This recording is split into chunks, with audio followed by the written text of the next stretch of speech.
Pick your mans up. And just because people used to come through shooting at us every day. And this block, words can't even explain, man. Can't even explain. Yeah, man. Little school Valley, 05 way on money. Young Money, man. They in the building. 600 boy, LA, man. LA Capone, man. Get it to him, man. OC2 boys, man. Team Number 9, man. Number 9 shooter, you hear me? Hey, bitch, you little bitch. Yeah. What the fuck is wrong with you? Hey, I am Brick Squad. Yeah, Brick Squad, boy. What the fuck is you talking about, boy? You have to be willing to die or go to jail for 100 years if that's the lane that you're stepping in. You have to understand that whether you 15, 16, you got to think like a man. You know what I'm saying? So don't be in it. Oh, you're not? Why does everybody say you're only 16 years old? They say what they want to say. How old How old are you? 300. The story of Fredo Santana. Yeah, let's go. Yeah, let's go.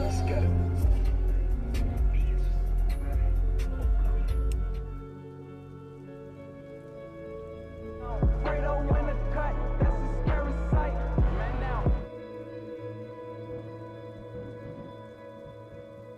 Man, this goddamn it, your boy Santana, you dig? I'm out here, man. 61st Indiana, man. Them said all day, you dig? You already know what it is. Welcome to the story of Fredo Santana, a video you guys have been requesting for years, and for some reason, I just never got around to doing until now. Fredo was a major rapper and a highly respected figure from Front Street who played a massive role in the golden 2012 to 2014 drill era. For a long time, Fredo felt almost mythological. A lot of that came from DJ Academic's old Chicago YouTube series, where he practically demonized Fredo, even calling him Lucifer himself. His reputation hit a whole new level after that infamous Twitter interaction with the Migos, where Fredo straight up told them he'd have their whole camp handled if they kept playing with Capo. But behind that larger-than-life character, where the internet painted him as a quiet murderer and a mafia boss, Fredo actually had a massive reputation on the streets. Even if academics exaggerated to extreme lengths, Fredo was the real deal. He had real dirt under his belt, he was heavily respected by everyone, including his enemies, and he had been active in the streets for a very long time.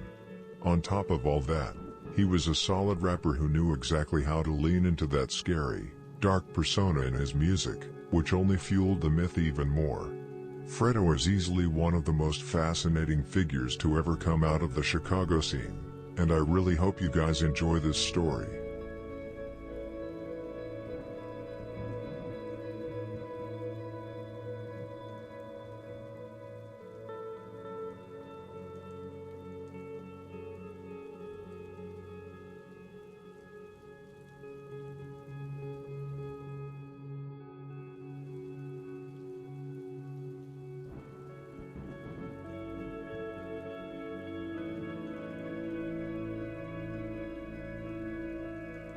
Fredo Santana, whose real name was Derek Coleman, was born on the 4th of July in 1990 in Chicago, Illinois.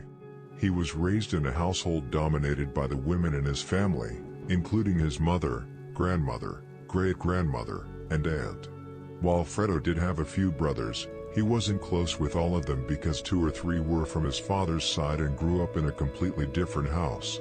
The 3 brothers he did grow up around were Caperboy, Smook, and Dresky, with Dresky being the oldest, Smook the youngest, and Fredo right in the middle. Fredo's father, who went by the name Big Shug, was a gangster heavily involved in the streets. Because of that, he was in and out of prison during Fredo's entire childhood. Like so many others coming up in Chicago, Fredo grew up without his father around. Being raised primarily by the women in his family meant there wasn't always a male figure around to keep him in check, which left the door wide open for him to do whatever he wanted on the streets. Most of you have probably seen that infamous picture of Fredo as a baby, being held by his father who was posing with a gun in his other hand. Looking back, that single image became a symbol of exactly what Fredo's life would look like from the very start.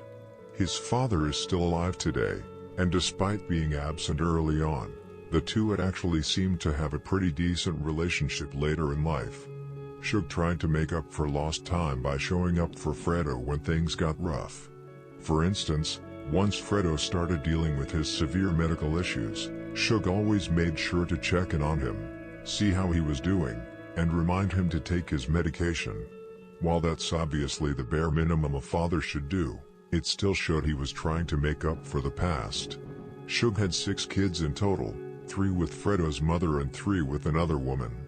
Fredo, who was Suge's second-born child, was actually named Derek after Suge's older brother, the man who had served as a mentor to Suge coming up.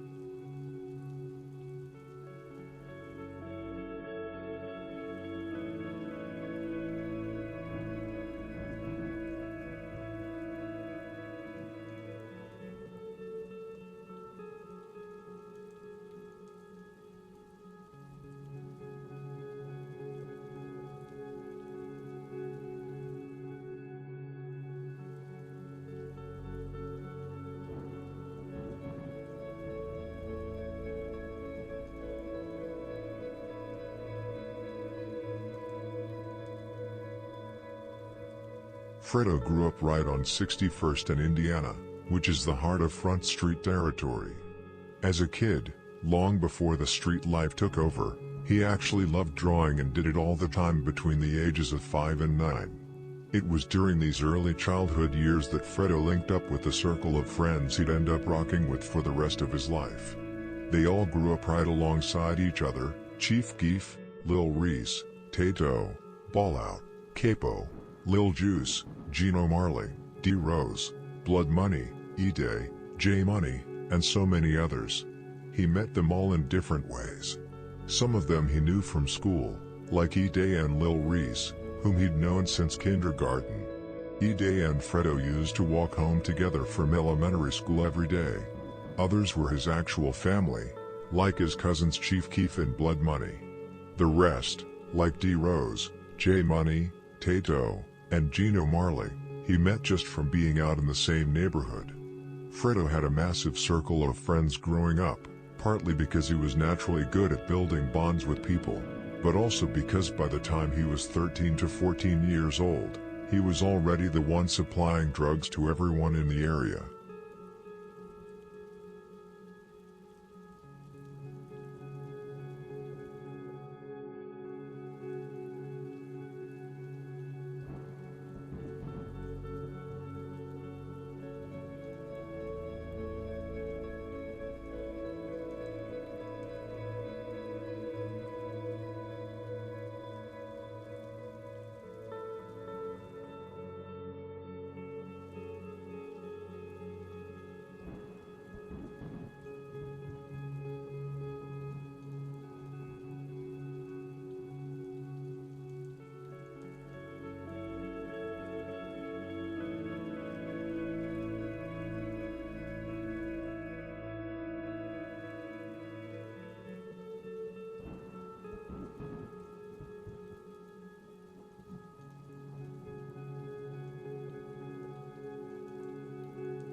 Both Caperboy and Dresky were, and still are, heavy trappers out of Front Street.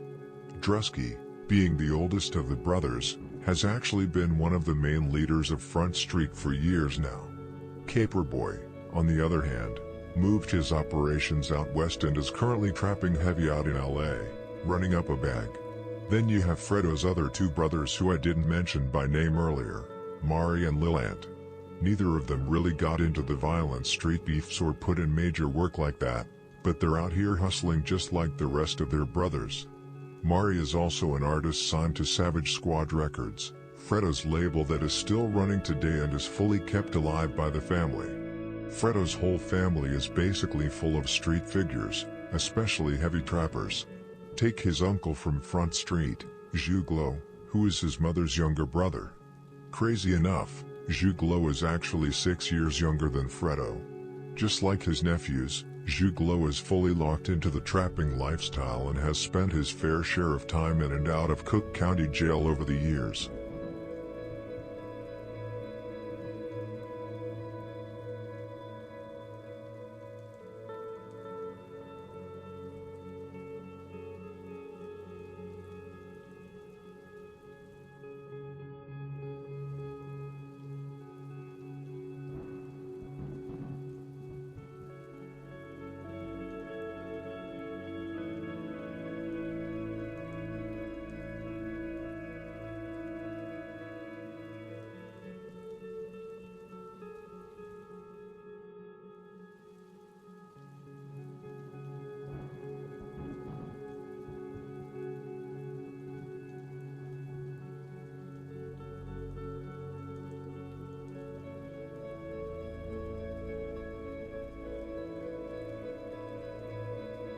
Then you have Fredo's cousin, Blood Money, also from Front Street, who also claimed Grimy Gang because of his family ties.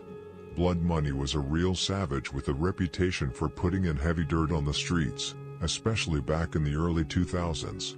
He was constantly around Chief Keef, Fredo, and the rest of the SSR and GBE crew, often acting as the muscle at their concerts. He was even the one who allegedly shot up the Migos tour bus back when GBE and the Migos had their infamous beef. Fredo is also cousins with Fredo, a well-known trapper from Front Street who has been in the game since day one. Everybody knows Fredo, mostly because he's always glued to Chief Keef's side, but also because of the viral moments he's been involved in over the years, like that wild, aggressive FaceTime argument he had with 6ix9ine.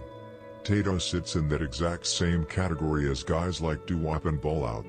They've been there since the very beginning, handling their own trapping and hustling on the side while constantly traveling, going on tours, and living life with Chief Keef.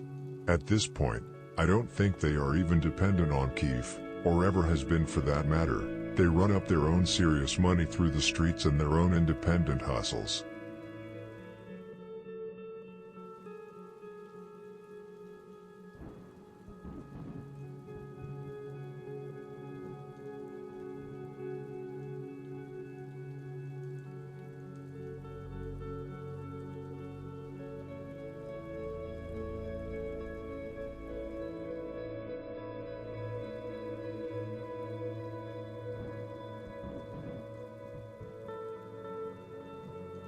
Growing up as a kid, Fredo used to listen to a lot of Dipset, Master P, and Cash Money.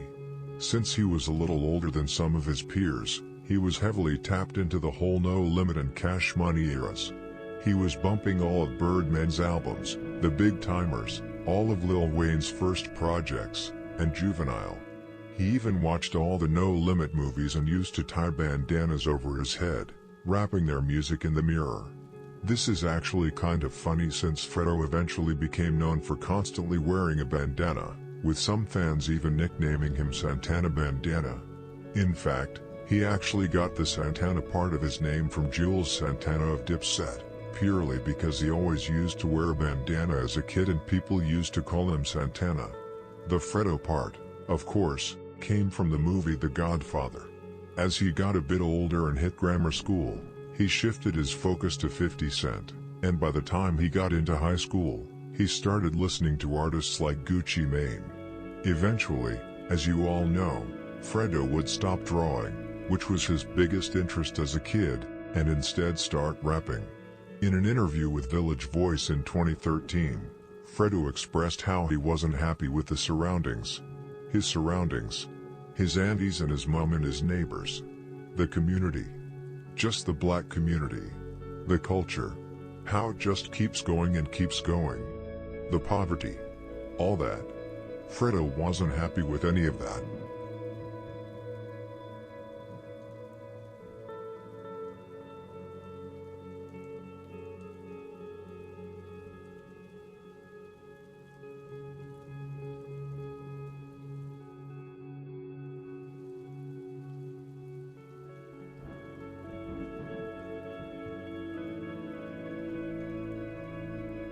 Fredo got involved very early in the street life.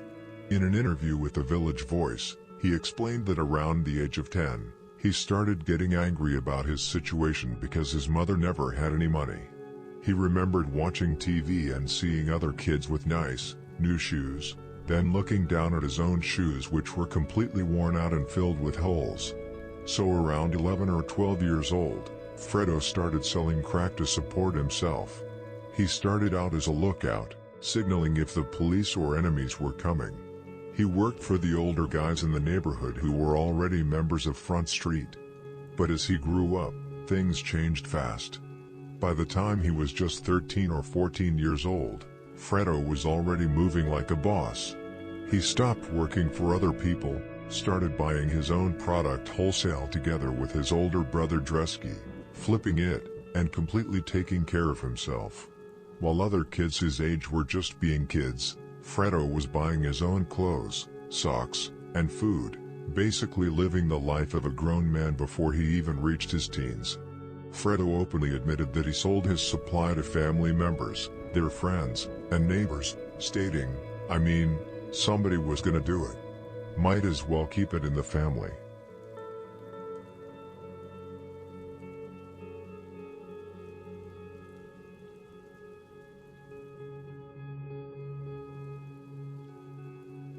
In 2002, when Fredo was only 12 years old, he caught his very first case. There's even an old mugshot from this incident that Fredo eventually shared on Instagram around 2013 or 2014 after he blew up. The situation itself wasn't crazy serious. He ended up getting arrested on Halloween for kicking down the door of a school bus. He was quickly released. But looking back, that moment was really the starting point for a lifestyle that eventually turned into heavy violence, drugs, and street beefs. Fredo was a real hothead as a kid, and the trouble didn't stop there. By October 2004, he had entered his teenage years. At 14 years old, during his freshman year at Englewood High School, he was arrested again, this time for beating up a school teacher. That incident marked the end of his school days. He was kicked out, decided to drop out completely, and shifted his entire focus to trapping and chasing money on the block. Already from the start, Fredo had told himself from when he was little, "I ain't even gonna lie, you're young. You're 10 years old, no bullshit. I'm gonna be the biggest drug dealer in Chicago, or I'm gonna be the biggest trapper, I'm gonna be the biggest movie star. I'm gonna make something, I need to be just big."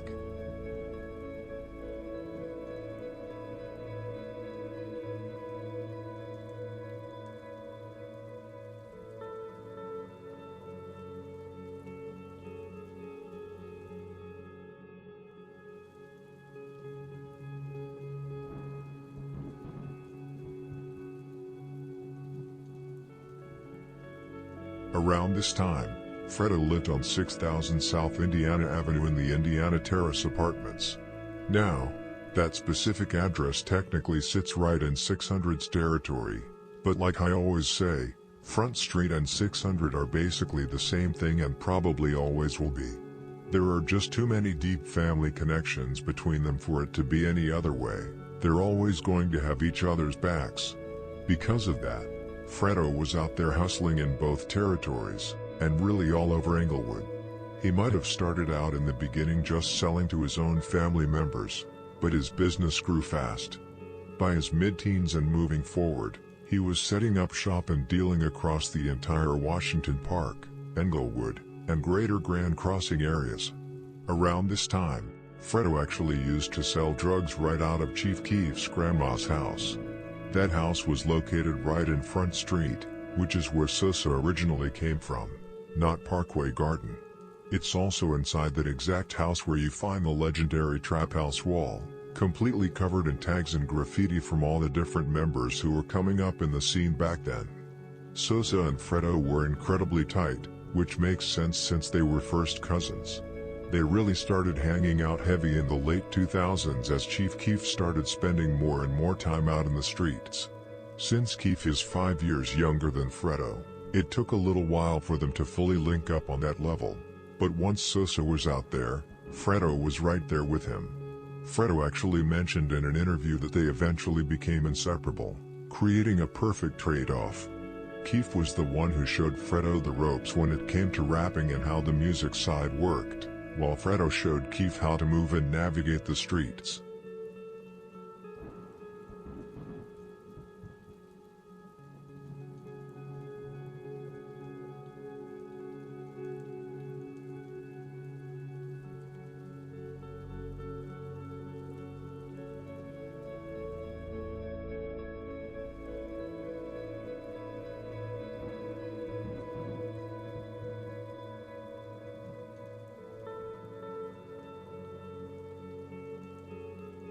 Man, this goddamn it, your boy Santana, you dig? I'm out here, man. 61st Indiana, man. Dipset all day, you dig? You already know what it is, man. You know, it's feeling the good. You know, we out here, man. Here with my man J-Rock, you dig? Biggest all day, man. You feel me? You know, my dude, man, you dig? All day, man. Trades, man. All them other niggas, fuck them on BD. I ain't doing what we doing, fuck them on King David. We out here, I'm out here all day, man. Even if it was negative, we got them degrees, I'm still out here, but it's feeling good, I'm out here, man. You know? Yeah, Dipset, man. You know, regular day, man. You know, see all the guys pulling up, man. What's good, boy?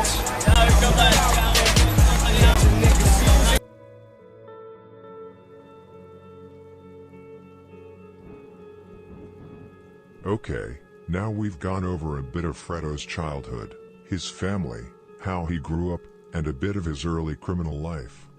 Before we get into the rest of Fredo's life, I'd like to go over the history of the gang he claimed, in this case, FrontStreet. We'll start with the basic facts. First of all, FrontStreet is a set of black disciples located right around the area of 61st and Indiana.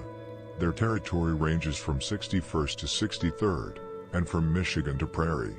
The set has been around since at least the early 90s, though it hasn't always been under that exact name, and it's known for being one of the realest BD sets out there. FrontStreet's history is closely tied to the demolished 6,217 Calumet buildings, since a lot of the original FrontStreet members actually moved from those projects right over to 61st and Indiana. This is also why FrontStreet is so close with all the nearby Black Disciple sets. So many of them have members whose families came from those exact same 6,217 projects. Before it was called FrontStreet, the area was mostly known as Dipset, Indiana Boys, Eyeball, or simply 061.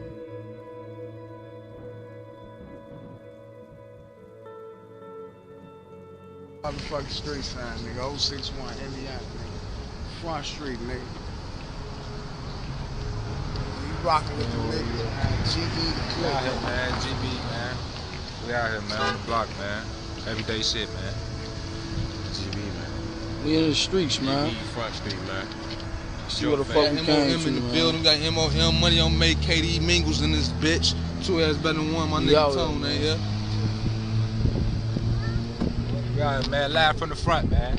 It's official, man. Tell the people who y'all is, man. GB, man. Juice, man. Y'all out here, man.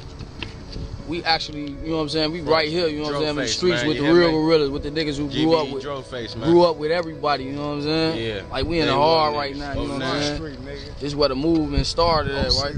This is where they shot this cracking video, you know what I'm saying? For the background right there for motherfuckers who don't remember that shit. You know what I'm saying?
Long before it was known as Dipset, it was known as Bone Crushers, who actually were GDs, but eventually, once the building got torn down, the BDs spread through the area. Front Street as we know it was actually created around the mid-2000s by none other than Fredo Santana, who was already the leader of the youngins coming up around that time.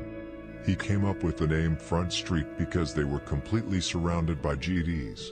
Unlike Parkway Garden, they didn't have any Randolph Towers or big security gates to protect them. They were right out in the open on 61st and Indiana, and from there, they pushed out and took 60th and Michigan and 60th and Indiana. Because they used to listen to a lot of Cameron and Jules Santana, the older guys had eventually changed the block's name to Dipset. It was actually insane how much influence Dipset had around this time. There were at least 3 or 4 Dipsets in Chicago around this time. Dirk claimed it as well, but Dog Pound's version. But once Fredo and the younger generation took over, they came up with Front Street because they were the front line. Their mentality was that the enemies had to go through them first. They weren't hiding behind any gates or any 16-floor project buildings. Fredo was now only around 15 years old and was already his own drug boss and had invented a gang.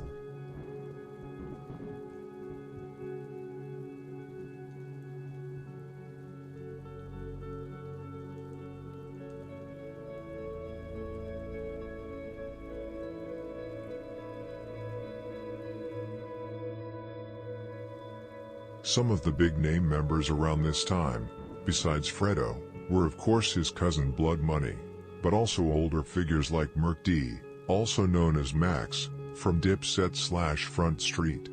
Max is currently serving a 79-year prison sentence for the 2003 murder of Worm from M-Town. Back when they were just youngins, Fredo, Caperboy, and other members like D-Slick heavily looked up to Max. To this day, a lot of the guys, especially the older generation who really knew him, still hold him in high regard and post him on social media. Other heavy old school members holding it down around the time were Rico, D-Scud, Buddha, and Fredo's cousin, Juice. Another top member from around this time was Dada, who is currently serving a 30-year sentence for a murder that happened back in 2013. He's widely known as one of, if not the top Front Street member with the most bodies under his belt from that era. As of right now, he is scheduled to be released from prison in 2045. Then you have members like Lil Loss, Fro, Maine, So, and Lil Savage, who were all very active between 2011 and 2014. Loss, Fro, and Savage are all currently sitting in prison after being hit with murder charges stemming from a tragic incident. 15-year-old DeMario was walking with his twin brother, Demasio, under a railroad viaduct on their way to basketball practice when the group confronted them. They tried to rob DeMario for his jacket, a Pele coat, but DeMario refused to give it up and started fighting back to protect his brother. He was shot in the chest during the struggle and killed. The victim was innocent. To make matters worse for the suspects, a 17-year-old friend of theirs named Isaiah, who was also present during the robbery, ended up snitching on them to secure a plea deal. Demasio, the victim's twin brother, also pointed them out to the police. Because of that, all 3 of them are currently doing football numbers behind bars.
As you can see, FrontStreet has a long list of members locked up for major time due to murder charges.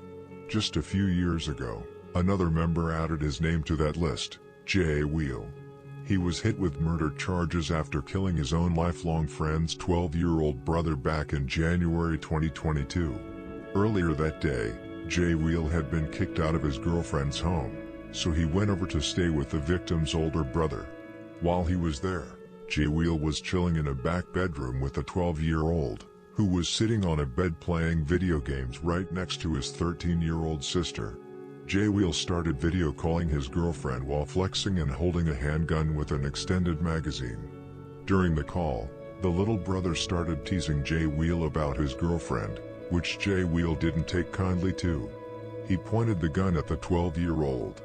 Both the boy and his sister repeatedly begged Jay Wheel to put the weapon away, but instead, he allegedly racked the slide of the gun, aimed it back at the child, and fired a single shot right into the boy's chest. Clutching his chest, the child ran out of the room toward his mother, crying out, "He shot me, he shot me," but he collapsed on the floor before he could even reach her. In the chaos that followed, Jay Wheel allegedly tried to scan the room to pick up the spent shell casing, with one witness inside the home later stating he liked to pick up his trophies, but he ended up leaving it behind.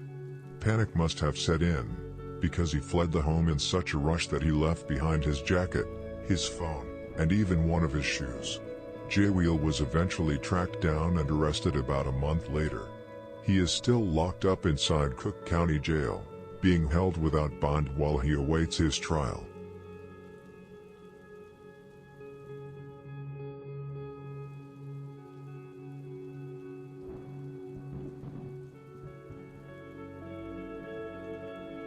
FrontStreet has no shortage of high-profile members, and Boss Gotti is definitely one of them. He was recently released from prison after serving a 4-year sentence stemming from a wild road rage incident. During the encounter, he actually forced a woman to stop her car right on the expressway. He then approached her vehicle, put a gun to her face, and robbed her for her iPhone before taking off. Then you have the rest of the circle, starting with Fredo. He deserves a mention again because he is as real as they come, a certified trapper who has stayed solid and loyal by Sosa's side since day one. There is also Quono, who was shot and killed by Chicago police in a high-profile incident in November 2018, adding to the endless list of losses the circle had to face. Gene O'Marley, D. Rose, and Capo round out that core group. Gene O'Marley was always a heavy trapper but also a talented artist signed to Savage Squad. After Fredo passed, Gino stepped up to help manage the label and keep Fredo's business legacy alive. D. Rose is mostly known for claiming 600, but he was 100% FrontStreet as well, and his bond with Fredo was incredibly deep. Fredo had nothing but love for Rose, who was one of his closest young brothers. And finally, Capo, who was a rapper, shooter, and trapper all in one. Capo was right in the middle of some of the internal beefs between GBE and OTF, disputes that Fredo wisely chose to stay completely neutral in. Capo was heavy in the streets, highly respected, and even had a rumored body under his belt from his time riding with NLMB on the east side.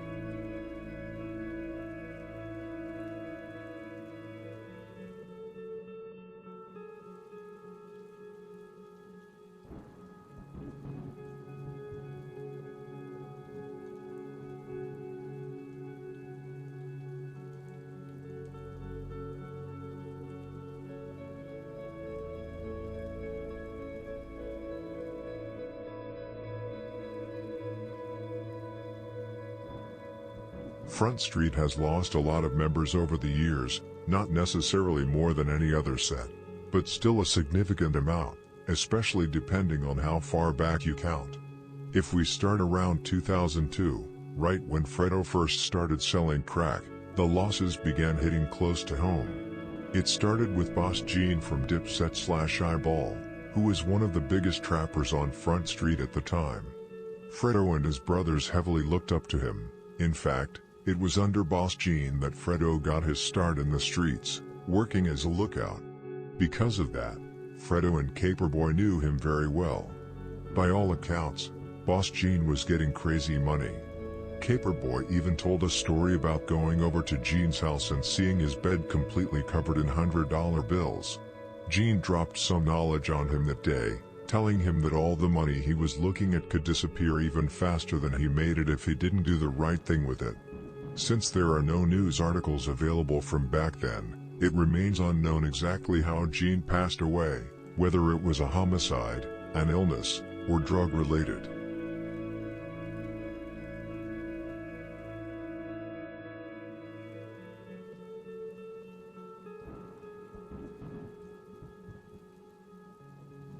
Two years later, while the war between Dipset/Eyeball and M-Town was raging, the Front lost another highly respected member, Mo, also known as Emmett.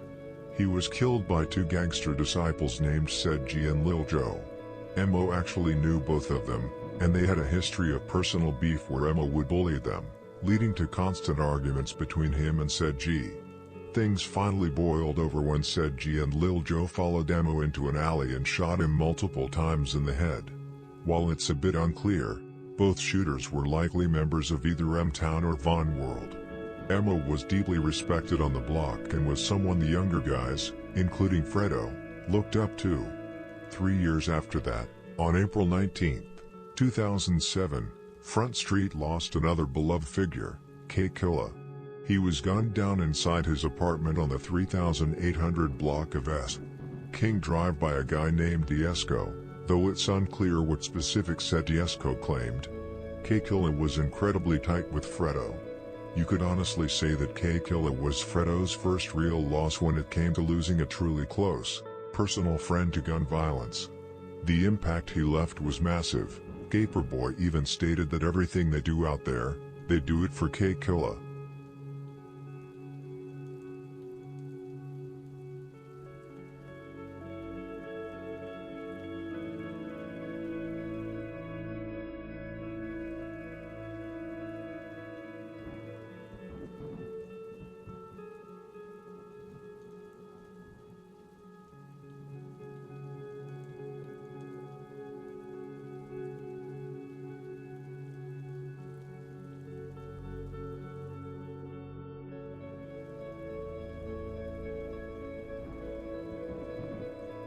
We now move on to one of Front Street's, or Indiana Boys as Fredo's generation first called themselves, very first wars, and the one that ultimately became their biggest and bloodiest, the beef against the factions that would later form Mob. Mob is a gangster disciple set located from 56th to 59th, stretching from Wabash to State Street. While they officially formed as Mob around 2006 or 2007, their foundation actually goes back much further into the 1990s when the block was controlled by a set known as the 59th Lynch Mob, which later evolved into M-Town. Another key piece of this puzzle is Von World, also known as Bully Gang, which split off from M-Town around 2007 to become its own entity. While Von World never went completely extinct, they were steadily losing ground in their ongoing wars with Blackgate and Front Street, two allied BD sets. Because Von World was getting pushed back, Mob naturally stepped in and took over a massive portion of Von World's original territory. Even though outsiders often viewed Von World and Mob as two completely distinct sets, the members themselves always considered each other basically the same thing. They shared the exact same origins, the same territory, the same nation, and the same main rivals. The only real difference was that Mob became the muscle and the true defenders of the block. The acronym Mob originally stood for Mind on Business, and early on, the set actually lived up to that name by focusing mostly on making money. But as the overall gang climate in Chicago rapidly shifted toward heavy murder beefs, they were forced to adapt, shifting their entire focus from getting to the bag to fighting an all-out war against their enemies.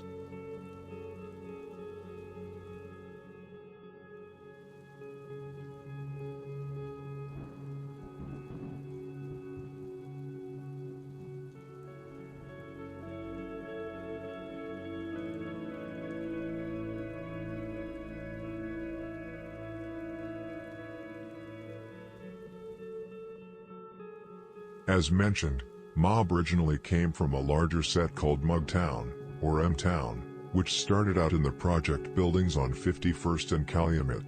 They were a massive hood with territory stretching all the way from 51st to 62nd, but the set ended up breaking apart around 2007.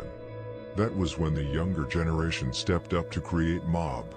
By that time, M-Town had already lost several members in a bloody war with FrontStreet during the early 2000s. The younger guys formed Mob as a direct response to this, looking for unity in the face of the ongoing war. Most of these younger members knew the victims of the conflict personally, as they were often relatives or older figures who had shown them the ropes of the streets. It was actually very similar to why Fredo and his peers formed FrontStreet in the first place.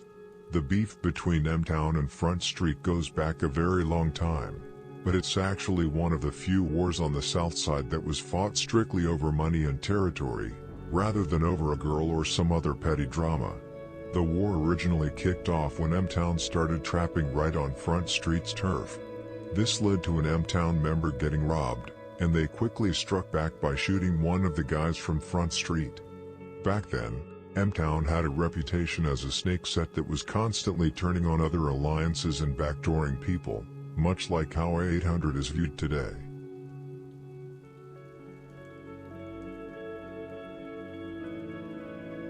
Meanwhile, their beef with Brick City, which was basically the same thing as FrontStreet back then, since their territories were so close and members from both sides claimed Dipset, apparently started because Brick City shot up Mob Domo's grandmother's house right in Brick City's neighborhood. Mob retaliated by smoking Baldy, and Scrap ended up dropping Lil Steve just 2 months later, keeping the war hot ever since. Over the years, the violence has started to die down. Most of the older members, especially from Mob, have moved on from the gangbanging lifestyle to become family men or focus on making money, while others are either dead or locked up. The younger generation, known as Scrap Gang, don't really beef with 600 like that anymore. Instead, they are much more focused on FrontStreet, having simply inherited the old conflict from M-Town and the older Mob generation to keep the cycle going.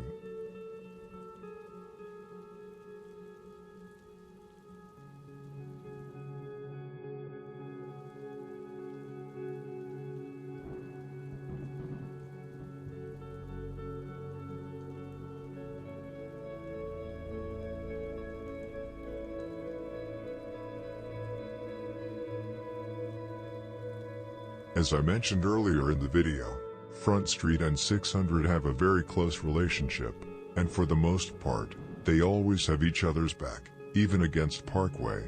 If 600 ever had to choose between being friends with the Front or a Block, they would definitely choose FrontStreet. FrontStreet and 600 are basically like siblings. There are an extreme number of family connections between them, and many of the members, especially from 600, actually claimed FrontStreet in the beginning. Around 2007 to 2008, when most of today's well-known 600 members first jumped off the porch, everybody was hanging out on the blocks that would later be called FrontStreet. At the time, they were still known as Dipset. The first blocks they really kicked it on were 61st and Wabash, Michigan, and Indiana, which is all FrontStreet territory today. This is the exact reason why so many 600 members have deep ties there. Members like Inky D, Manny, and Boss Moo were all originally from FrontStreet territory. However, an interesting story is that 600 didn't actually have Fredo's respect in the first place, they had to earn it. Around 2009 or 2010, when 600 had just recently been formed, Fredo got out of jail. Wendy Rose, Tay, and Lil Steve came walking onto the block. Fredo told them straight up, "I'm home now, no more of that 600 shit." The youngins went back to their hood and got C-Day, who came right back out and got into a shootout with Fredo. After that incident, C-Day instantly earned Fredo's respect. Over time, nearly every 600 member won him over because they put in so much work on the streets. Fredo became close with all of them, especially D-Rose and C-Day. Later down the line, C-Day was even signed to Fredo's music label, Savage Squad Records.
As you know, back in the day, many sets that later turned into bitter enemies actually started out as friends, or at least had members who regularly hung out with each other. The blocks weren't nearly as deeply divided as they became for the newer generation, at least not yet, and if something violent did happen, it was usually personal rather than a full-blown block war. Back then, Front Street was actually cool with Jaro City, or at least the BD faction of Jaro. While most people know Jaro City for being mainly on 62nd and Vernon, their territory actually spans from 61st to 63rd and Vernon. Jaro wasn't always the one big, unified group it became around 2010. Before that, the area was super split up into a bunch of different mini cliques. You had ABM, who claimed both GD and BD.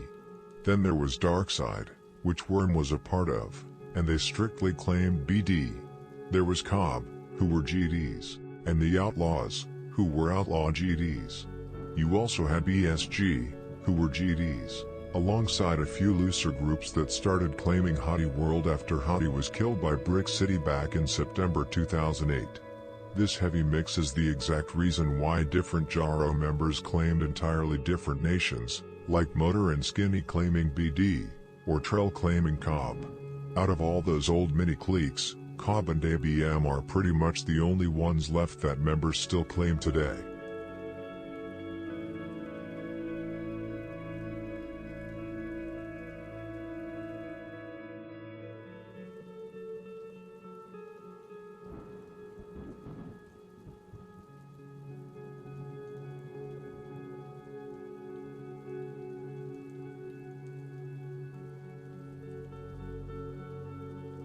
Back in 2003 and 2004, when the gun violence in Chicago wasn't nearly as rampant as it is today, the area we now know as Jaro City was mostly focused on hustling, just like most sets back then, especially Front Street. The biggest group in the area at the time was ABM, and they were making crazy money. A big reason for this was that there wasn't really any tension between the local groups. Everyone got along because they all shared the exact same goal, getting to the bag. Because they barely had any active wars on their blocks, they could just focus entirely on their pockets. ABM was also famous for throwing massive parties. Since the violence wasn't as crazy back then, you didn't have strict, divided all GD or all BD parties like you see now. Everyone hung out together, which is exactly why so many of the older members from Jaro, Block, Front Street, and 600 all grew up knowing each other and were pretty cordial from the start. This is how TB, Capo and J3 became friends back when Jaro and Front Street used to be cool.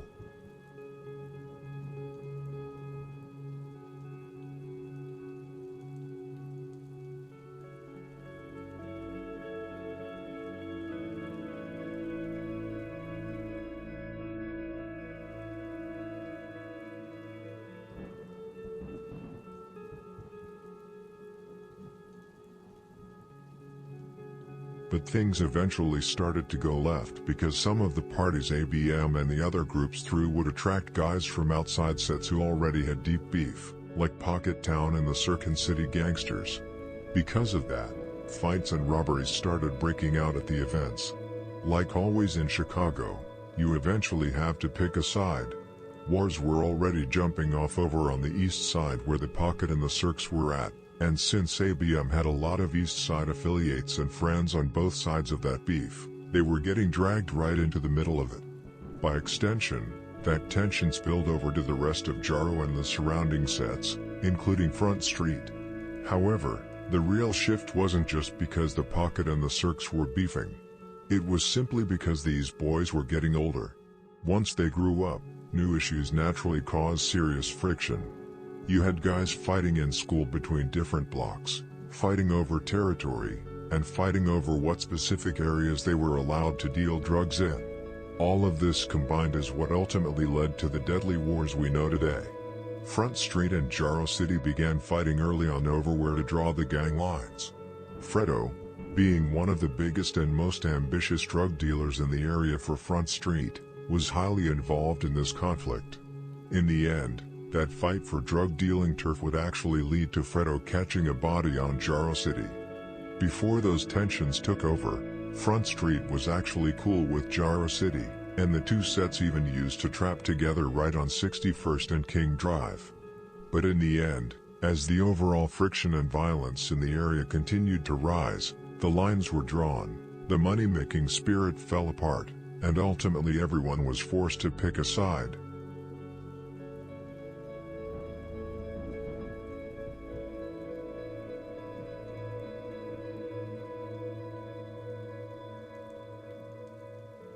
Fredo was arrested over a dozen times throughout the 2000s alone.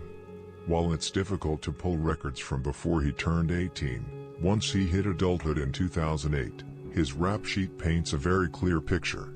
In July 2008, he was arrested for cannabis possession. A year later, in September 2009, he was caught for it again.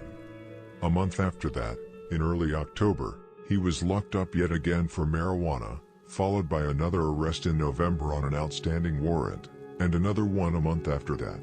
This pattern continued all the way until December 2011, with Fredo getting knocked by the police damn near every single month for cannabis. This kind of heavy rotation in and out of the precinct is typical for an active street dealer.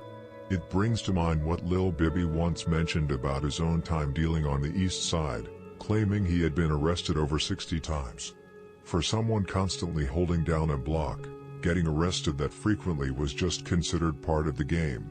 However, something deeply significant happens between two of Fredo's specific mugshots during this era. On September 8, 2009, his mugshot shows a pretty normal, average teenage face. But when he was arrested exactly 1 month later, on October 6, 2009, his appearance had drastically changed. In that short 30-day window, Fredo had gotten 3 distinct facial tattoos, a cross right between his eyes and 2 solid black ink-filled teardrops under his right eye, a visual marking that signaled a major turning point in his life on the streets.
Fredo actually talked about his face tattoos during a Vice interview in February 2013.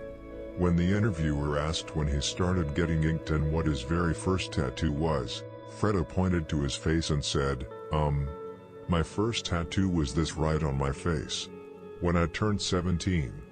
The interviewer then asked why he decided to make a face tat his very first one, to which Fredo answered, all or nothing. That's it.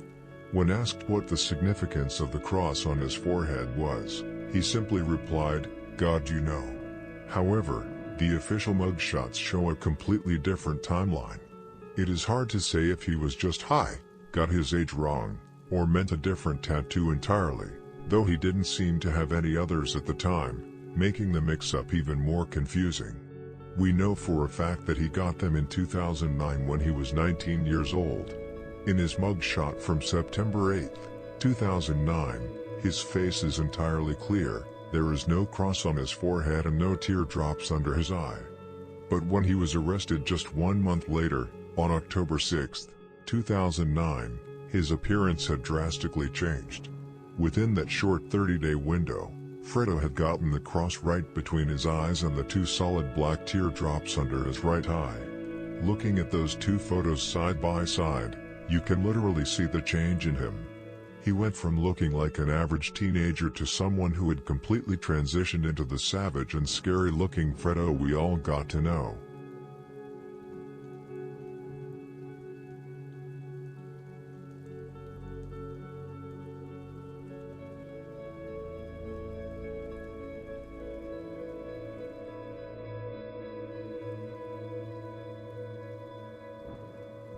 We have now come to the bodies part of Fredo's story. Did Fredo actually have any bodies? If so, how many did he catch, and who were they?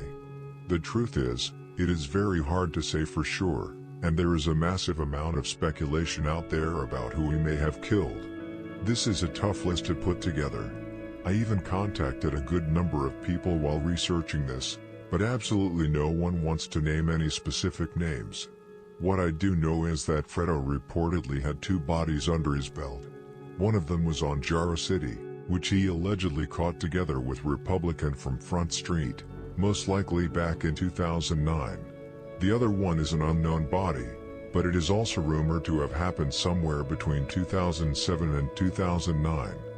Both of these killings are said to have been over territory, specifically over drug blocks and deciding who was allowed to deal where, which was Fredo's main business. Fredo had a huge street reputation, and he earned it way before most other people did. Catching 2 bodies this early, before the massive, citywide drill wars fully popped off, was not very common. It earned Fredo huge respect in the streets, especially from the younger generation of members coming up at the time, the same guys we all know today.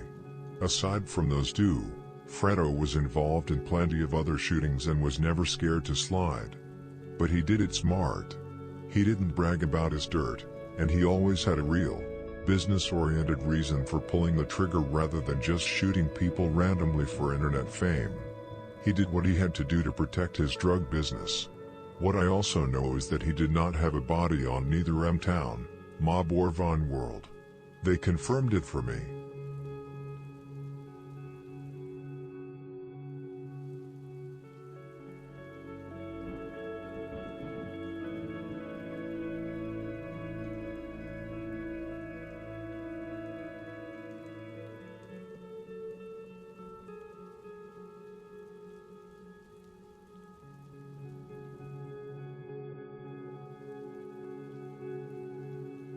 Fredo always had that boss mindset in him from the jump.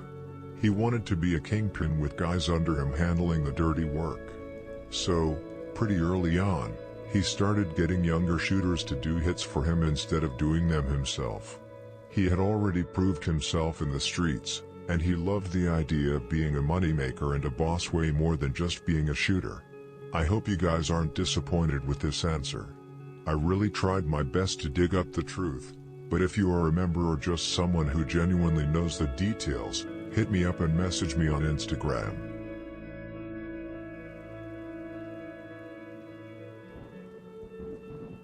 The same year, 2009, or the year after, 2010, it is also rumored that Reese, Sosa, and Fredo slid on Jaro City and that Fredo almost killed FBG Butta that day. Butta said in an interview with DJ Vlad that he was 15 when it happened, and since he was born in 1994, it must have gone down right around 2009 or 2010. It went down in the morning in broad daylight. The allegation is that Fredo, Sosa, and Lil Reese slid on Jaro City, with Fredo and Reese coming out the cut and opening fire on FBG Butta and others who were just standing on the porch. J-Main from Jaro City was also there and ended up hiding behind a girl when the shots started flying. G-Skinny and Rel from Jaro City were present on the porch too when the shots started ringing out, and Rel actually got shot in his back. Butta took the worst of it, getting shot 6 times all over his body, including his stomach, face, arm, and leg. He was rushed to the hospital and somehow managed to survive the hit. Both Butta and J-Main have talked about this exact situation in their interviews, and Lil Reese even hinted at it during his interview with DJ AU, saying he had seen people sitting on that same couch before that he had personally bopped. After the shooting, Fredo and Reese actually thought they had caught a body and killed Butta on that porch, and they were completely surprised when they later found out he had survived. According to J. Main, it was this exact incident that inspired Lil Reese's iconic line, "Fredo in the cut. That's a scary sight, man down."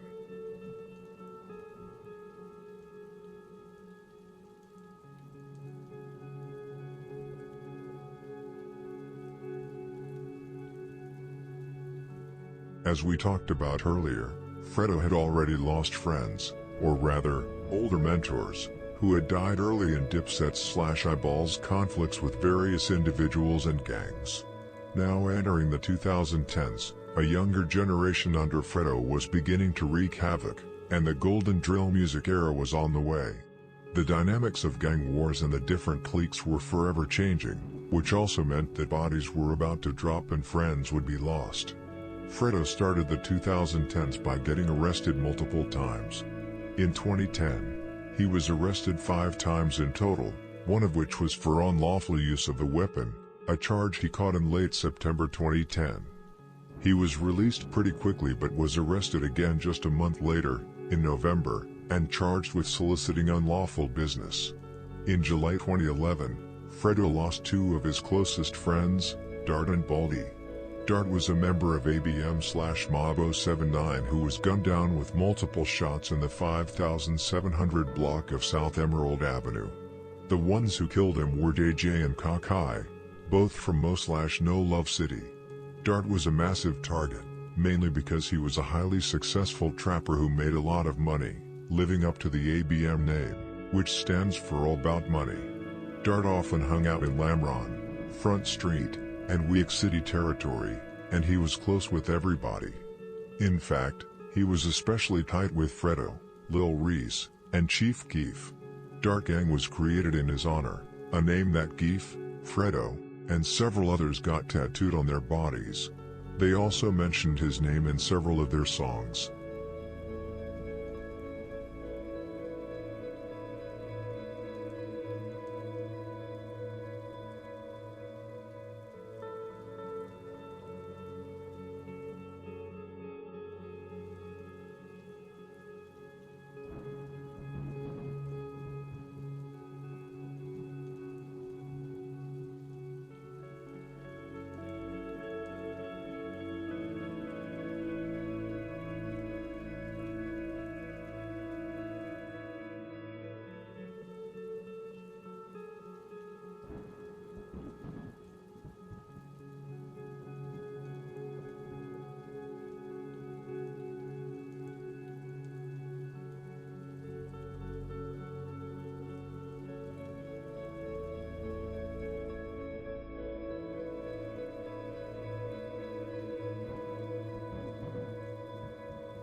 Just 3 days after losing Dart, Fredo was hit with yet another loss when Baldy was killed. Baldy was a key member of 600, but was originally from Front Street and had hung out with Fredo since the early Dipset days. His death marked the very first loss in 600's history. The day of the shooting, Baldy was standing on the 6000 block of South Prairie Avenue alongside Buka and Breezy when the ambush went down. 2 gunmen pulled up and suddenly opened fire on the group. One of the shooters struck Baldy directly in the head. Breezy, who was standing right next to him, later stated that one of the bullets actually grazed his dreadlocks. Buka tried to return fire but he accidentally shot himself in the ankle instead. Baldy was rushed to the hospital in critical condition, but tragically, he couldn't make it and was pronounced dead. When people talk about Baldy's murder, many used to blame mob members Domo and Cleon. However, 600 Breezy, who witnessed the shooting, stated in 2014 that Baldy's killer was already dead, which rules them out both Cleon and Domo, and instead points to other mob members like Scrap, Bay, Mano, or Beans. Numerous tweets heavily linked Mob to the hit. 051 Andrilla tweeted in 2012, "Shout out Mob for making it Baldy World," and 600's Cap FCK12 posted in 2014, "And you know, for Baldy we will never stop, F Mob." Out of everyone, Scrap and Mano make the most sense, especially since an old tweet directly associated both of them with making Baldy World. Scrap also constantly mocked Baldy online, tweeting, "You better duck your DACA like Baldy tried to." Following the murder, 600 targeted Mob Heavy, leading to years of back-and-forth violence. While there is a vague theory connecting STL/EBT to the hit, largely because the gun used to kill O.D. Perry a month later was ballistically matched to Baldy's murder, this is likely due to how easily guns are shared on the streets. STL was also notorious for claiming work they didn't do. Most people, including 600 themselves, credit Mob, specifically Scrap, for the hit, though it remains possible that Scrap and STL's main pulled it off together.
"2011 was also the year Fredo started recording music, though he still wasn't taking it seriously yet.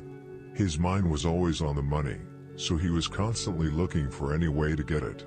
Trapping was his first and most obvious route, especially considering his upbringing and the environment around him. But rapping quickly became the next logical step. He genuinely loved music and had actually been rapping at home in secret without telling his homies.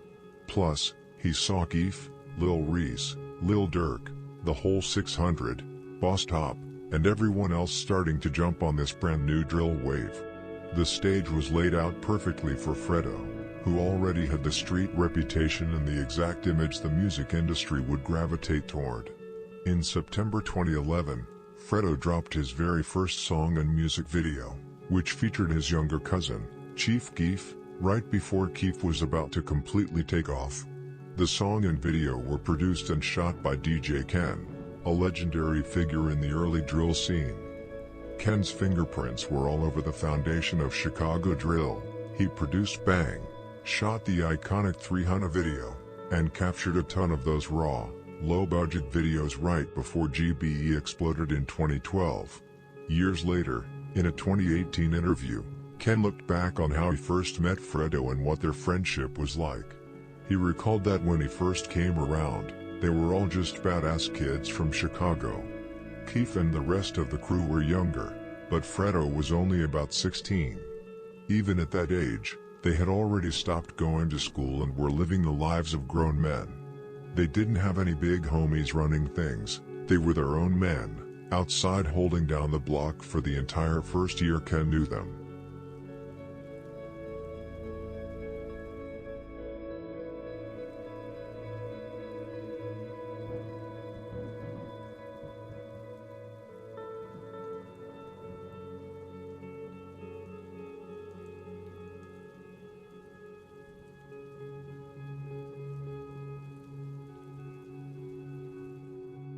Ken actually knew Keef and Fredo's cousin, Blood Money, before he ever met Fredo. But once Fredo started coming around to Ken's studio, he became a fixture. He recorded his tracks there, shot his videos, and Ken would even cook for the crew when they were hungry. At first, Fredo didn't give a shit about the rap game. He never wrote down lyrics, he would just jump in the booth and freestyle. It wasn't until Keef started going crazy and blowing up that the rest of the crew realized what could happen if they actually took it seriously. Even then, During those first few years, Fredo was mostly just doing it to have fun. The very first video Ken shot for him was on that, which ended up being Ken's favorite Fredo song. The timing of it was wild. Fredo had just gotten out of jail and was destined to go back inside only a month later. They managed to record the track and shoot the video in that brief 30-day window of freedom. Ken didn't quite know how to mix the song at the time, so Fredo brought young Chop to the studio to handle the mix for them. When asked to describe Fredo's energy, Ken said it was simple. Fredo was always just himself. He used to openly say, "I don't give a crap about no rap." He wanted money and he loved music, but more than anything, he was just trying to be who he was. He didn't care if people liked him or not. According to Ken, Fredo showed more genuine love than almost any other rapper in the industry. He understood the business, he was completely real, and he didn't play fake roles on social media. Ken believed that as time went on, more stories would surface about Fredo, proving to the world just how much of a stand-up dude he really was. Whenever he had the chance to help someone out, he did. Ultimately, Ken noted that Fredo's biggest impact was on the culture itself. Much like Tupac, Fredo's influence went far beyond the music. It was about the lifestyle, the way they talked, the way they wore their clothes, and the raw, unfiltered energy he brought.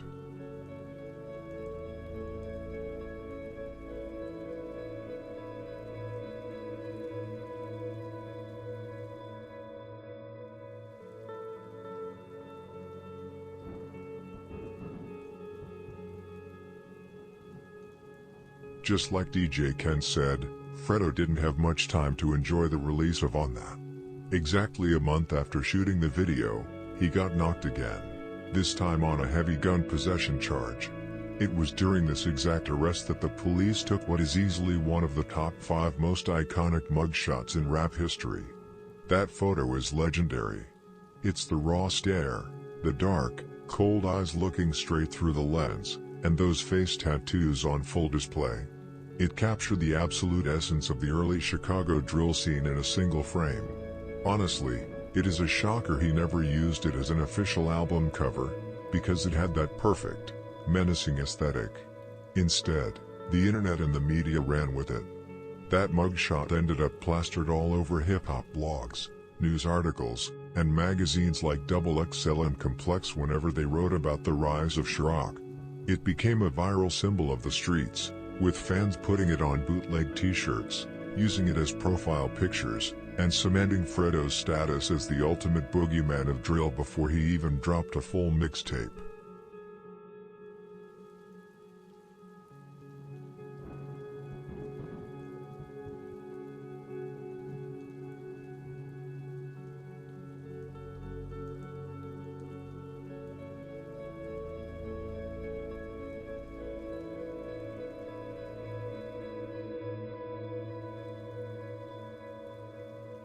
Despite that crazy stack of arrests and heavy charges, Fredo somehow managed to stay out of actual prison his entire adult life. He definitely spent his fair share of time sitting in the county jail, but he never did a bit in state or federal prison. Even after catching that serious gun case in late 2011, he beat the tracks and was just put on house arrest for most of 2012. The only time Fredo was ever truly locked down behind walls was when he was a juvenile. His trouble with the system started early. In 2005, he was finally released from a juvenile boot camp on his 15th birthday, a punishment he caught after beating up a teacher at school. Even after getting out of boot camp, they kept him on a tight leash with probation. He ended up violating it almost immediately, which got him sent right back to juvenile detention. That move kept him locked up for 2 straight years, from 2006 until he was finally released as an adult in 2008. When talking about those wild teenage years in interviews, Fredo estimated that he spent a combined total of about 3 to 4 years of his youth sitting inside juvenile correctional facilities.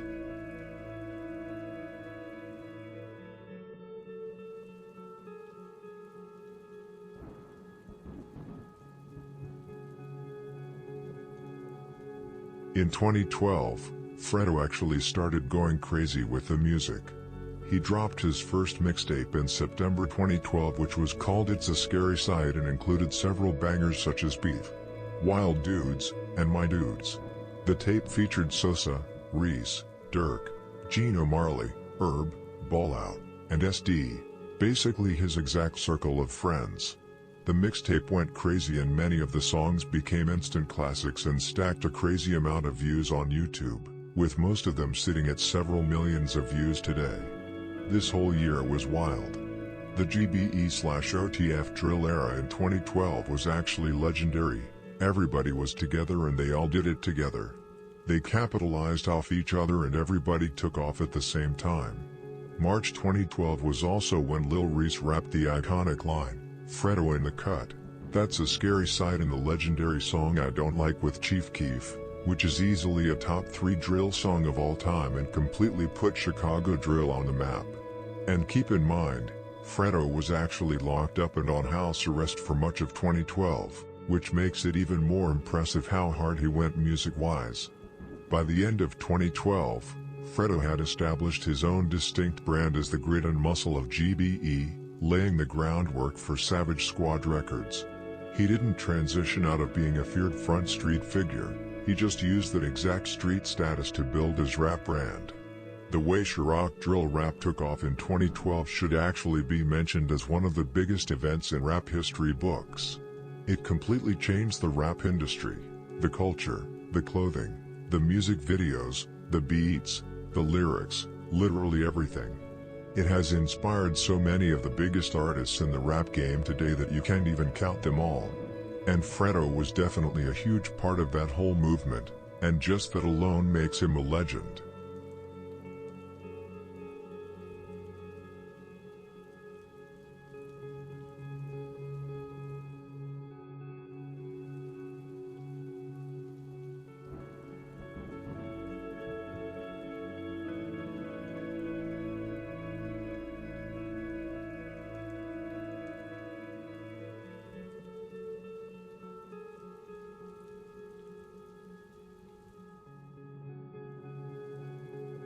Moving on to 2013, Fredo created Savage Squad Records.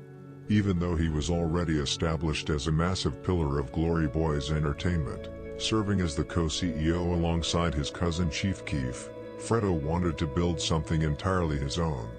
He was never the type to just ride Keef's coattails or sit back while major label executives tried to dictate his moves.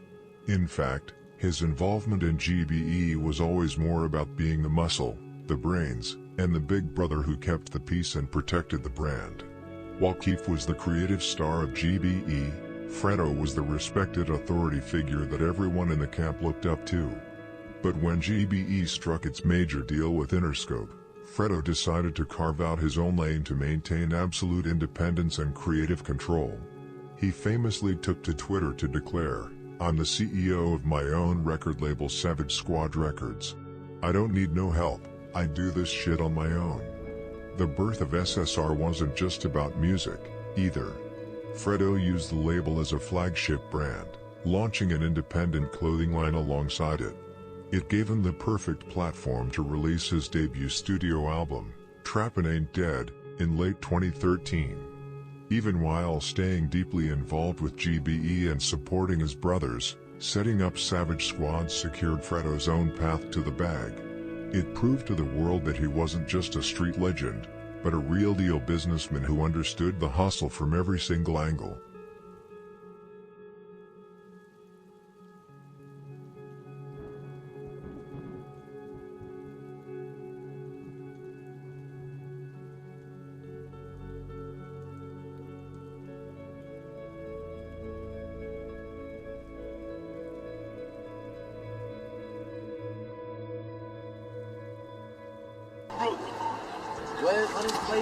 Come on, bro. Biddy, I'm tired of y'all doing that, bro. Now why I'm by these niggas, bro. This shit is all on me, man. Hey, Keith. Damn. Who the fuck? Was that you that tried to give me this? You tried to give me this morning? You was somebody else. What made Fredo different from almost every other drill rapper was how he moved outside of Chicago.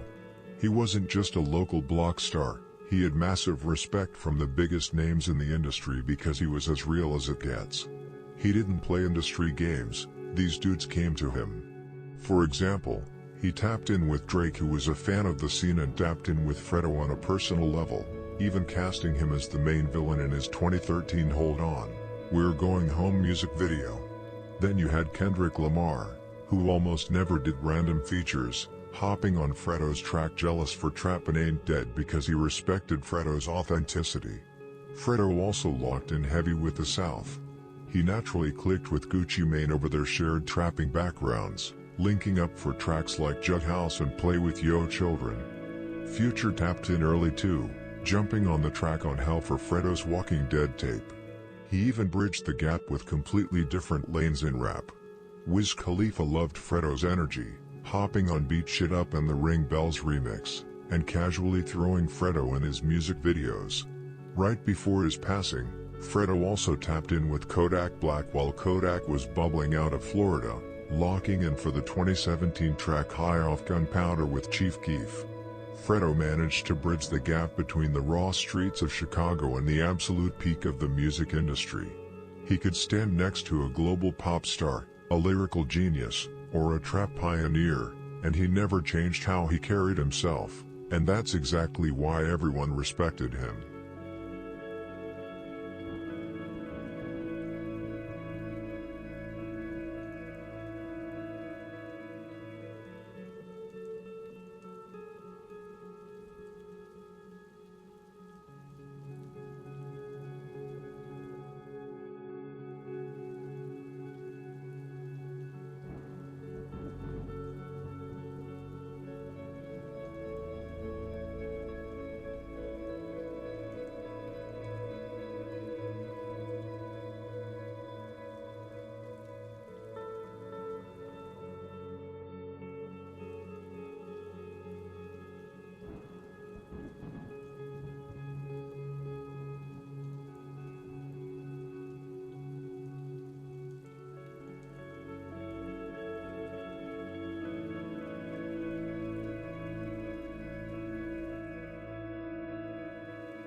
Then we have the whole GBE versus Migos beef that started over a complete misunderstanding in late 2013. But once the fuse was lit, it turned into one of the most tense standoffs of the drill era. Offset dropped a line on the song Bro Kane's rapping about his diamonds looking like KK, which was just slang for white, but Chief Keef thought it was a shot at his daughter, KK. Keef took it to Twitter and warned them, "Heard Migos sneak dissin', no talkin'." Offset and the Migos didn't back down, dropping tweets telling Keef they'd be in Chirac next week and dared him to pull up. Keef clapped back calling himself Sosa Santa and started tweeting lyrics about having tools and mops to clean up the block. That's when GBE Capo jumped into the mix, firing off aggressive tweets calling Migos fake, industry dudes who weren't from the streets, and mocking them over an incident where they allegedly got robbed in Memphis. Offset denied the robbery, telling Capo he spoke Brokenese, but the bad blood was already set. Migos then dropped a direct diss track called Jealousy, where Takeoff and Offset rapped about putting dudes on hit lists and warning people not to enter Atlanta without permission. To prove a point, Migos actually flew into Chicago for a show at Adriana's in December 2013 and shot a vlog on the South Side, openly dissing Keef's camp on camera. The situation got even messier when Lil Durk and OTF decided to side with Migos out of pettiness, offering to let Migos shoot a music video on a block, which pushed the internal Chicago tensions between GBE and OTF to an absolute boiling point while Keef responded with diss tracks like Mondo and Pull Up.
The beef finally spilled over into real life in November 2014 when Migos came back to Chicago for another show at Club Adriana's.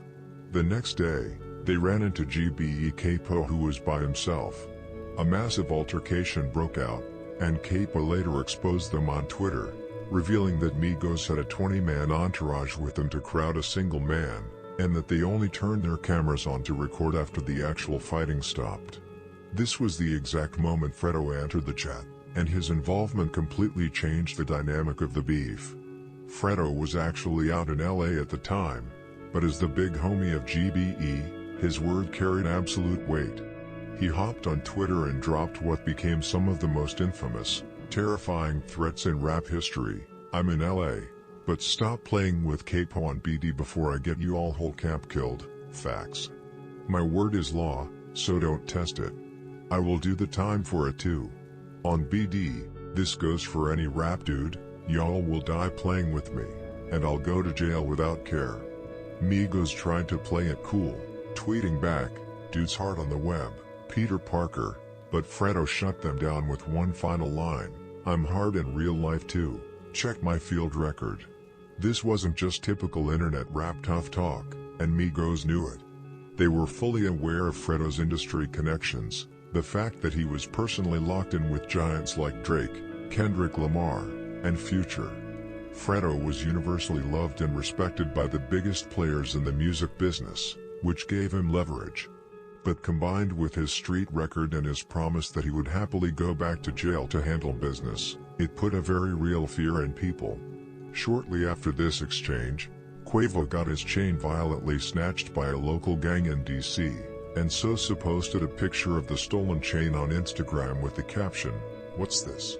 By December 2014, realizing that pushing Fredo any further meant dealing with a man who had the power, the industry backing, and the absolute lack of care to wipe out their whole camp, Migos officially squashed the beef. We ain't know none of that, boy. What? You ain't know none of that, boy. You know it, boy. You ain't said, did you? You ain't said. You ain't said. You ain't said.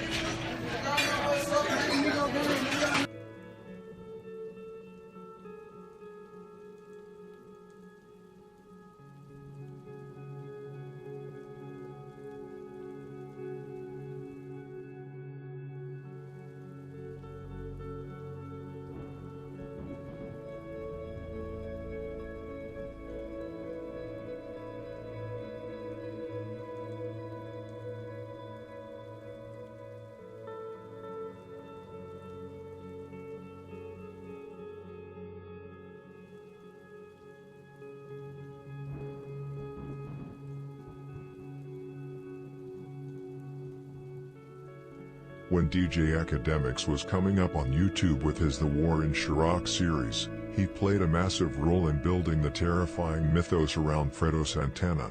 Academics didn't just report on Fredo, he hyped him up like a horror movie villain, famously giving him the nickname the Chirac Lucifer. Whenever Fredo's name came up in a video, Academics would act straight up terrified, treating him like a demonic entity rather than just a rapper. He pushed the narrative that Fredo was the ultimate dark force in Chicago, the guy who stayed in the shadows but controlled everything. This internet commentary completely shaped how the mainstream saw Fredo, turning him into an almost mythical figure. Academics would analyze Fredo's pictures, music videos and tweets, telling his audience that Fredo had demonic eyes and a soul-snatching stare. Even though Fredo had a very real street record and didn't need internet hype to be respected, Academics took that reality and dialed it up to an extreme level. By branding him as Lucifer, Academics created a larger-than-life, scary persona that fascinated millions of fans worldwide. While Fredo never really spoke out about the commentary, there is no doubt this extreme exaggeration completely helped him and the rest of the camp. It was the best free marketing they could have asked for. It created a massive, morbid curiosity that drove millions of clicks to their videos and mixtapes because people wanted to see what Lucifer and the Grim Reaper were doing next and follow all of their beefs.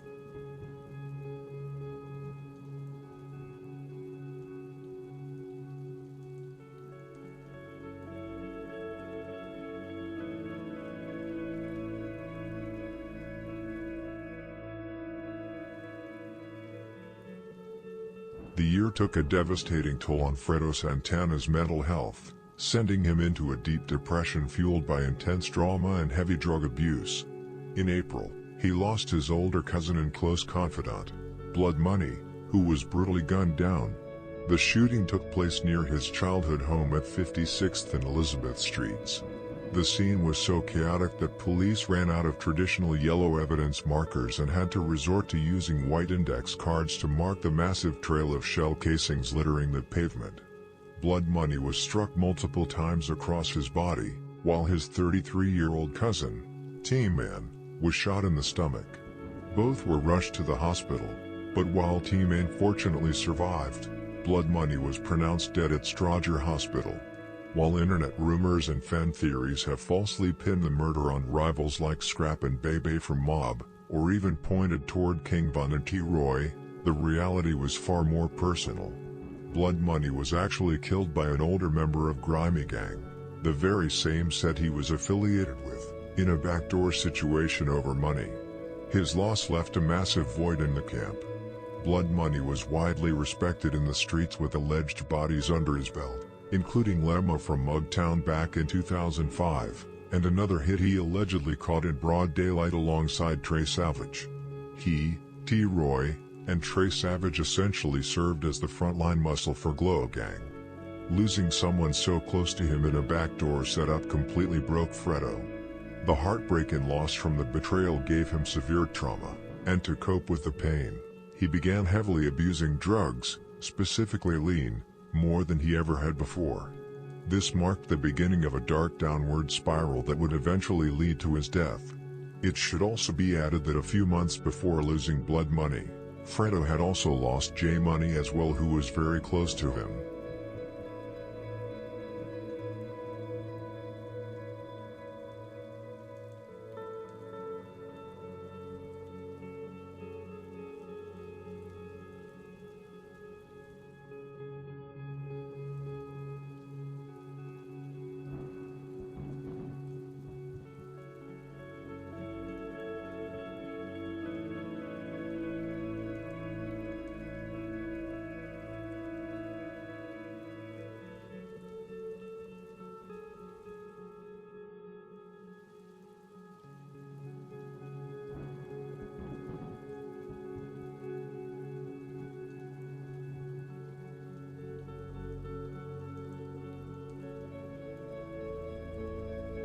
Fredo's heartbreak did not end with Blood Money.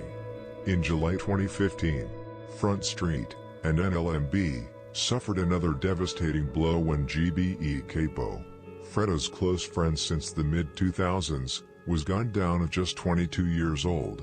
Repping GBE, NLMB, and Lamron, Capo was a rising star deeply respected across multiple sets.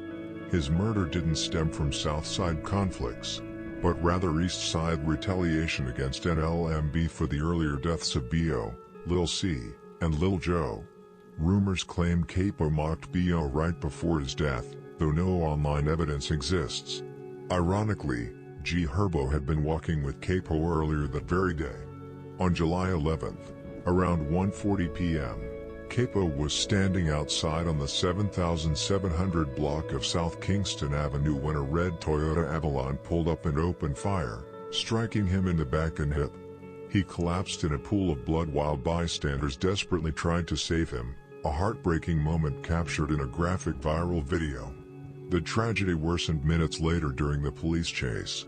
The driver, Antoine Red Dot Watkins, panicked and fled at 60 miles per hour, striking and killing a 13-month-old baby, Dylan, in his stroller.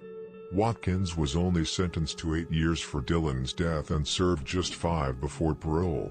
The 2 passengers in the car were never charged because the murder weapon was never found. Street rumors point to Quag from MTG and Lil Mos from Ebay/Jacktown as the shooters. Lil Mos was arrested but beat the case. Today, Red Dot is out of prison and reportedly laying low outside of Chicago to escape NLMB's heavy desire for revenge. For Fredo, losing another brother he always had the back of only deepened his trauma and isolation.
By 2016, Fredo Santana was dealing with the heavy trauma of losing blood money and capo back-to-back.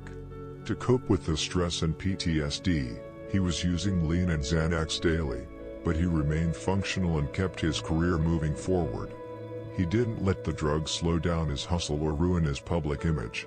On the music side, Fredo was in the studio constantly. In the spring of 2016, he teamed up with Soulja Boy to drop their mixtape Soulja Santana. His music during this era, including the tracks he was recording for his upcoming 2017 projects Fredo Mafia and Plugged In, still had the same aggressive, high-energy drill sound he was known for. He was also focused on running his independent label, Savage Squad Records, and pushing his artists. Fredo was also busy on the road, booking club gigs and hosting events while splitting his time between Chicago and Los Angeles. On stage, he still had a strong, commanding presence. He wasn't stumbling or sloppy, he performed, got his money, and handled his business. While he almost always had a double cup with him, he kept his composure.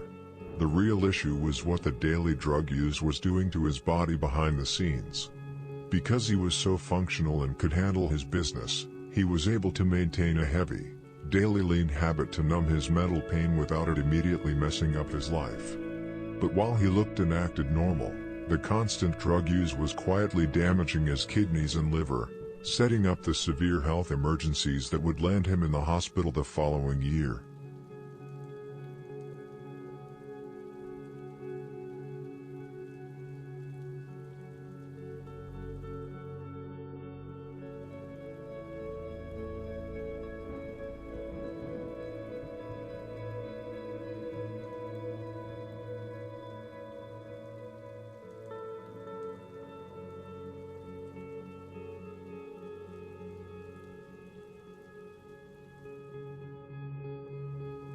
By 2017, the physical toll of Fredo's lifestyle finally caught up to him, leading to severe health crises that put his life on the line. His first major scare came in March 2017.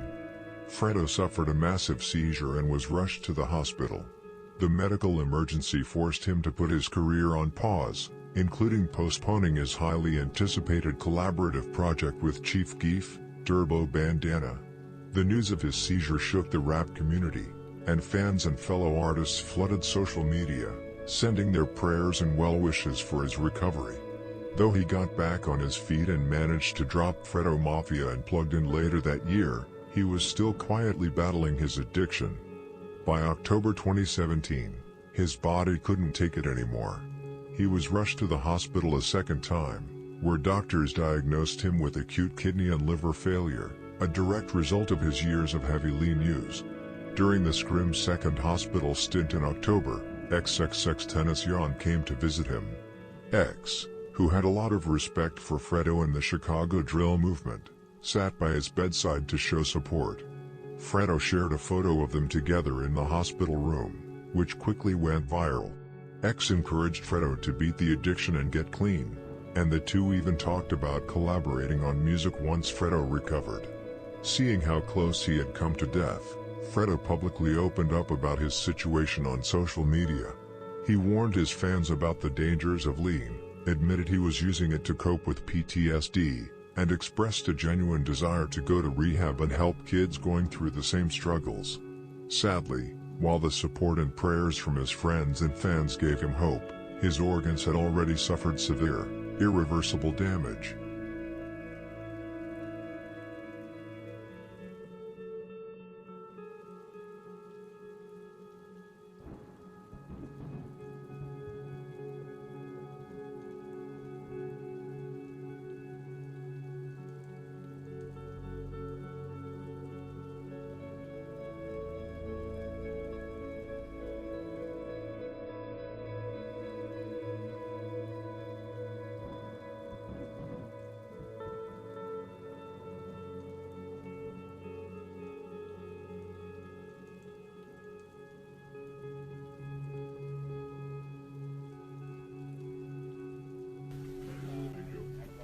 My dog X and put up on me, real nigga.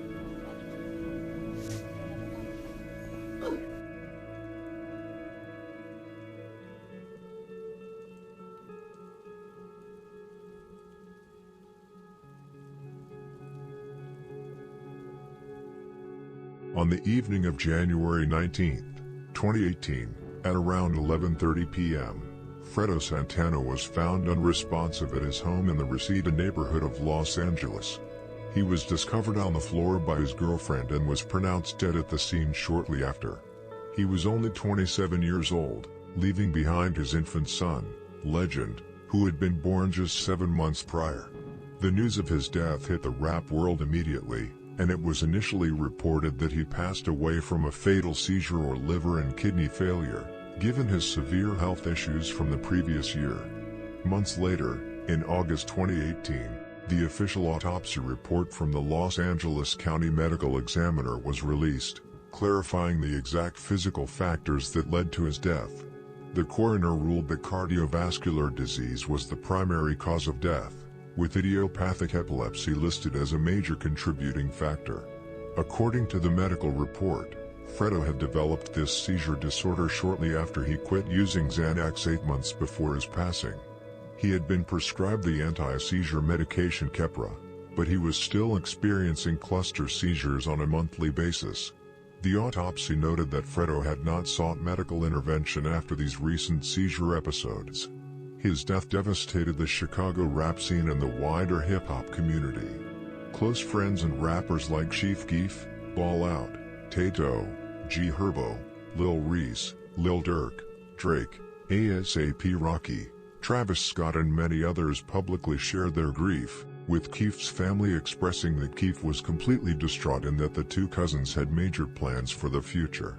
Fredo had spent years running from deep trauma, but in his final months, he had genuinely wanted to change his path and be a warning sign for others. He had survived the worst of the Chicago streets only for the invisible physical damage of his lifestyle to take his life in his own home.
At the end of the day, Fredo Santana's life shows the massive gap between internet hype and real-life trauma. To the internet, he was this legendary, untouchable boss, the Chirac Lucifer that academics and rap blogs hyped up to be some kind of movie villain. But behind all the memes and the scary reputation, Fredo was a real person dealing with a ridiculous amount of pain. The turning point for him wasn't the rap beefs or the music industry, it was losing his family. Getting that call about blood money being backdoored by his own people, and then losing Capo just a year later, completely messed him up. He had heavy street PTSD, and instead of dealing with it, he did what a lot of people in his position do, he tried to numb it. Despite everything he was going through internally, Fredo still did everything he could to please his fans, staying active, dropping music, and keeping his career moving.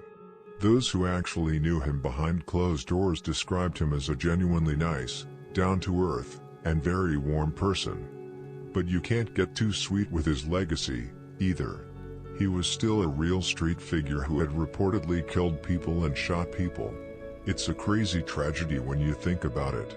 Fredo survived the most dangerous blocks of Chicago and made it out to Los Angeles, only for the trauma of the streets to catch up with him anyway.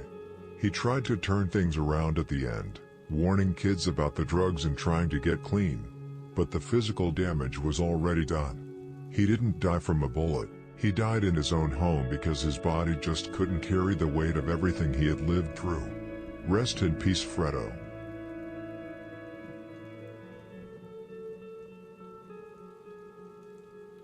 Thank you for watching this video. I hope you enjoyed it. Don't forget to like, comment, and subscribe. Stay safe, and may God bless you all. Let me know what you want to see next.